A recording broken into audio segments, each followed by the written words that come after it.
आहार निद्रा भयमैथुनं च सामान्यमेतत् पशुभिर्नराणां धर्मो हि तेषामधिको विशेषो धर्मेण हीना पशुभिः समाना। तो इस श्लोक में मनुष्यों और पशुओं के बीच की समानताएं, सिमिलैरिटी और भेद, डिफरेंस ये बताए गए हैं।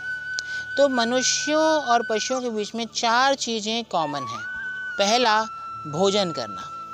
तो भोजन करना, खाना पीना ये मनुष्य भी करते हैं, पशु भी करते हैं। दूसरा, सोना। तो मनुष्य भी सोते हैं और पशु भी सोते हैं। तीसरा, अपने शरीर की रक्षा करना। तो मनुष्य भी अपने शरीर की रक्षा करते हैं, देखभाल करते हैं, और पशु भी अपने शरीर की रक्षा करते हैं और देखभाल करते हैं। और चौथा, पुरुष और स्त्री का संभोग। तो मनुष्य योनि में भी पुरुष और स्त्री आपस में संभोग करते हैं और पशु योनि में भी ये होता है। तो ये 4 चीज़ें, आहार, निद्रा, भय और मैथुन, ये मनुष्यों में और पशुओं में समान हैं। तो मनुष्यों की क्या विशेषता है? मनुष्यों को हम बोलते हैं मनुष्य पशुओं से बेटर है।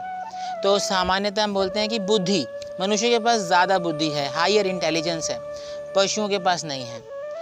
पशुओं के पास निश्चित रूप से हायर इंटेलिजेंस ना हो, लेकिन बुद्धि पशुओं के पास भी होती है।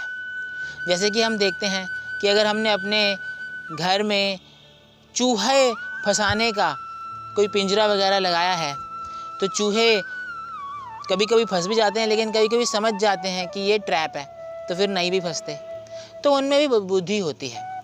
लेकिन पशु की जो बुद्धि है वो केवल इन 4 चीज़ों में ही इस्तेमाल करते हैं अपनी बुद्धि को। खाना कैसे है, कैसे अपने शरीर की देखभाल करें, इसकी रक्षा करें, कहाँ सोने को मिल जाएगा, और कैसे पुरुष स्त्री का संभोग कर पाएंगे। तो ये इन 4 चीज़ों में ही पशु अपनी बुद्धि का प्रयोग करते हैं। लेकिन मनुष्यों के पास आध्यात्मिक जिज्ञासा करने की भी बुद्धि है। अगर कोई मनुष्य भी केवल इन 4 चीज़ों के लिए ही अपनी बुद्धि का प्रयोग करेगा, तो वो पूर्ण मनुष्यता के स्तर पे नहीं आया है, उसके अंदर अभी भी पशु चेतना है।